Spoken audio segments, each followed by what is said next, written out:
अस्सलाम वालेकुम, खुश आमदीद एंड वेलकम टू एनिमलिया.पे के मैं हूं आपका वेट डॉक्टर फुरकान। बहुत सारे लोगों ने ये डिमांड की थी कि टिक्स पर वीडियोस बनाई जाए। मैं आज आपको डिटेल से बताने वाला हूं कि कौन कौन सी ऐसी बीमारियां हैं जो कि टिक्स की वजह से होती हैं।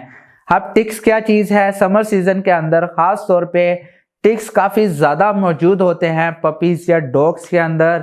वो कुछ ऐसी बीमारियां पैदा करते हैं जिसकी वजह से आपके एनिमल को काफ़ी बुरी हालत भी हो सकता है कि उसकी डेथ भी हो जाए। मैं आज आपको इस सारी डिजीज़ को 2 वीडियोस में बनाऊंगा। आज मैं 3 डिजीज़ के बारे में डिस्कस करूंगा। पाकिस्तान में वैसे ये 3 डिजीज़ इतनी कॉमन नहीं है लेकिन हो सकती हैं। डिटेल से डिस्कस करेंगे। उससे पहले प्लीज़ चैनल सब्सक्राइब कीजिए, बेल आइकन दबा दीजिएगा ताकि आपको पेट हेल्थ से रिलेटेड वीडियोस मिलते रहें। चलिए शुरू करते हैं।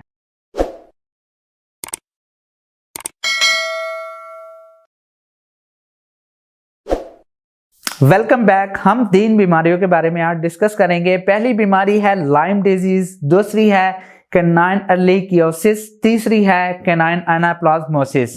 अब हम इसको बारी बारी डिस्कस करते हैं।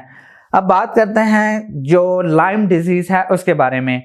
लाइम डिजीज बेसिकली बैक्टीरिया की वजह से होते हैं और आप समझ रहे होंगे कि हम टिक्स डिजीज के बारे में पढ़ रहे हैं तो ये बैक्टीरिया की वजह से क्यों होने वाली है।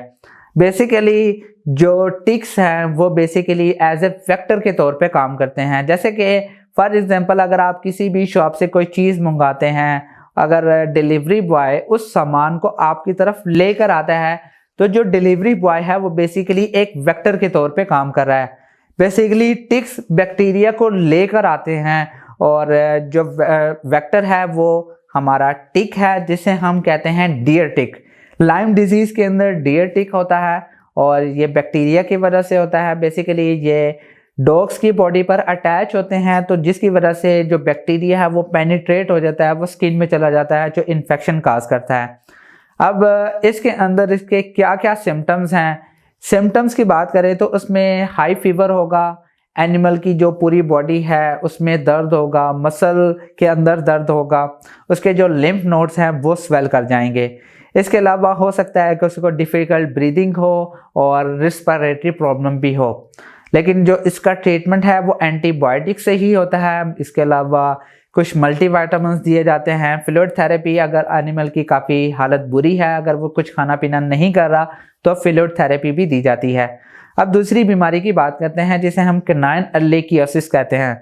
ये भी एक बैक्टीरिया की वजह से ही होती है। वही बात कि जो टिक है वो एज ए वेक्टर के तौर पे काम करता है। इसमें जो टिक होता है उसको कहते हैं डॉग टिक और ये एक मल्टी सिस्टेमिक डिजीज है। मल्टी सिस्टेमिक मीन्स के ये न्यूरोलॉजिकल भी साइंस पैदा करती है, ऑकुलर भी करती है और जो स्वेलन करती है जॉइंट्स को भी।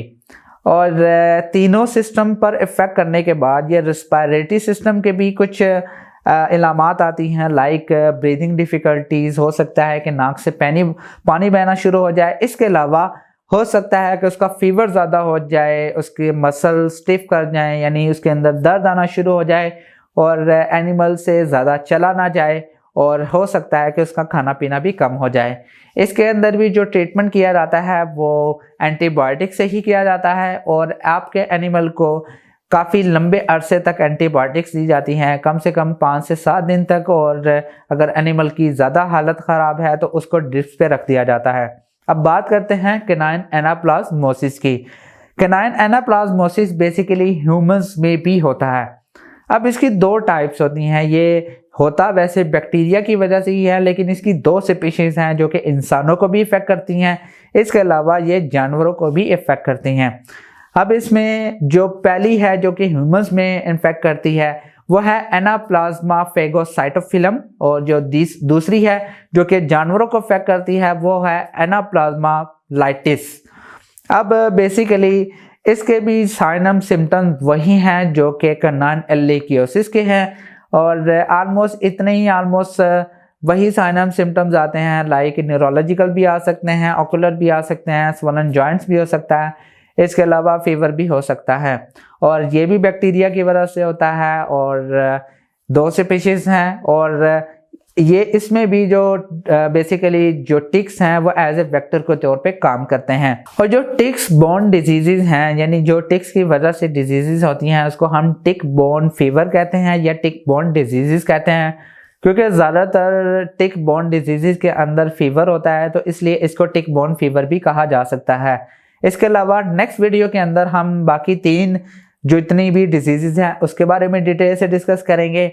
आपको बताने का मकसद यही था कि आपको पता चल सके कि कौन कौन सी ऐसी बीमारियां हैं जो कि आपके एनिमल में हो सकती हैं टिक्स की वजह से, या एज ए टिक्स उसमें वेक्टर के तौर पे काम करते हैं।